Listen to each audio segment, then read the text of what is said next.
An amendment at the desk. Another amendment is currently pending. For what purpose does the gentleman rise? I move to strike the last word, Mr. Chairman. The gentleman is recognized for 5 minutes. Thank you, Mr. Chairman. This is my friend from Michigan. I appreciate his interest in this issue. I have to strongly stand up and oppose it, though. The 11th in Illinois, which is my district, is very, very focused and very reliant upon the ability to move commerce, the ability to have transportation, the ability for free flow of goods back and forth. That's a major, major industry in my district. A lot of jobs rely on it. One of the great assets we have is the ability to float goods. That's a great thing. The fact of the matter is, when we talk about closing the locks and dams, we talk about the entire Chicago's region's water and sewer infrastructure system is built on the idea that water flows out of Lake Michigan via the lock system, and cutting those off would completely devastate the area. Possibly closing the locks permanently is totally not a solution to the problem. As most people have seen, the locks themselves are not even completely sealed. Even when closed for some leak, it still allows for some leakage. At a time when we're addressing a continuing resolution, we should give the Army Corps of Engineers time to finish their study. Let's continue to be cautious. We're talking about $30 billion in commerce that's going to be affected in my area because we want to quickly make a judgment on this.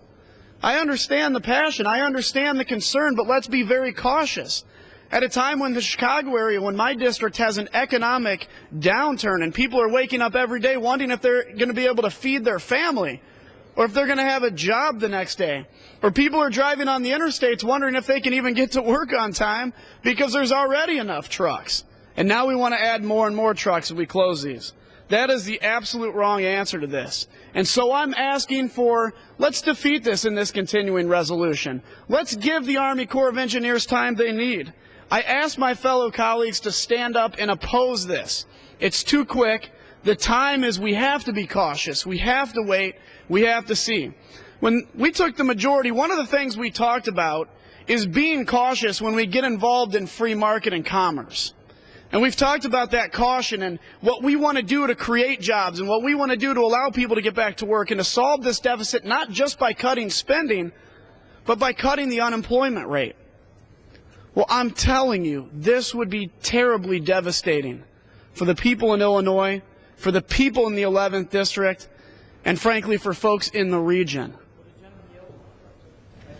I appreciate yielding, and I just want to comment, the gentlewoman from Illinois mentioned about her 12-year involvement in this issue. In fact, she and I worked very hard in 2006 to get the first funding for the electronic barrier. But that was 5 years ago. To wait for this study that I hear my colleagues call for is another 5 years.